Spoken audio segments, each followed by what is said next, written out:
বন্ধুরা, আপনারা যদি কলকাতা নাইট রাইডার্সের একজন জাবরা ফ্যান হয়ে থাকেন তাহলে মন থেকে ভিডিওটিতে একটি লাইক অবশ্যই করবেন। তাড়িয়ে দিয়েছিল কেকেআর, এবার সেই প্লেয়ারই 6 ইনিংসে 5টি সেঞ্চুরি করে গড়লেন এক অনন্য রেকর্ড। এর পাশাপাশি ইংল্যান্ডের বিরুদ্ধে দলে নিচ্ছেন এন্ট্রি। কে এই খেলোয়াড় বিস্তারিত জানাবো বন্ধুরা, তার আগে ভিডিওটি পুরো দেখার আবেদন রইল এবং চ্যানেলে নতুন এসে থাকলে চ্যানেলটিকে সাবস্ক্রাইব করবে।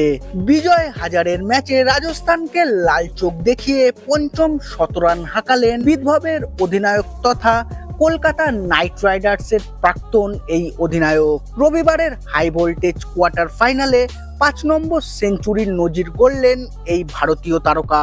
একার কাঁধে দলের দায়িত্ব চাপিয়ে 122 রানের অপরাজিত ইনিংস খেলেছেন তিনি।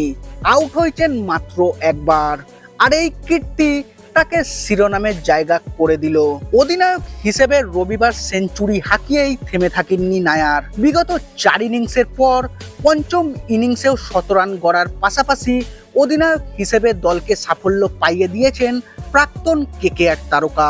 এদিন নায়ারের দুর্দান্ত ইনিংসে ভর করে 39 বল হাতে রেখেই 292 রানের লক্ষ্যভেদ পূরণ করে 9 উইকেটে জিতে সেমিফাইনালে পৌঁছে যায় বিদভব। বিজয় হাজারের টুর্নামেন্টের এক সংস্করণে মোট 6টি ইনিংসে 5টি সেঞ্চুরির রেকর্ড রয়েছে করুণ নায়ারের, যা বিজয় হাজারের ট্রফিতে সর্বাধিক। এছাড়াও তৃতীয় ভারতীয় ব্যাটসম্যান হিসেবে লিস্ট এ ক্রিকেটে পরপর 4টি শতরানের নজির গড়লেন করুণ নায়ার। এর আগে এই অসাধ্য সাধন সম্ভব হয়েছিল দেবদূত পাডিক্কাল এবং নারায়ণ জগদীশনের হাত ধরে। এটা বলে রাখা ভালো যে একটানা সর্বাধিক সেঞ্চুরি রয়েছে জগদীশনের, তাই ঘরোয়া সংস্করণে এই রেকর্ড গড়ার দৌড়ে ব্যাটসম্যান হিসেবে দ্বিতীয় স্থানে করুণ নায়ার।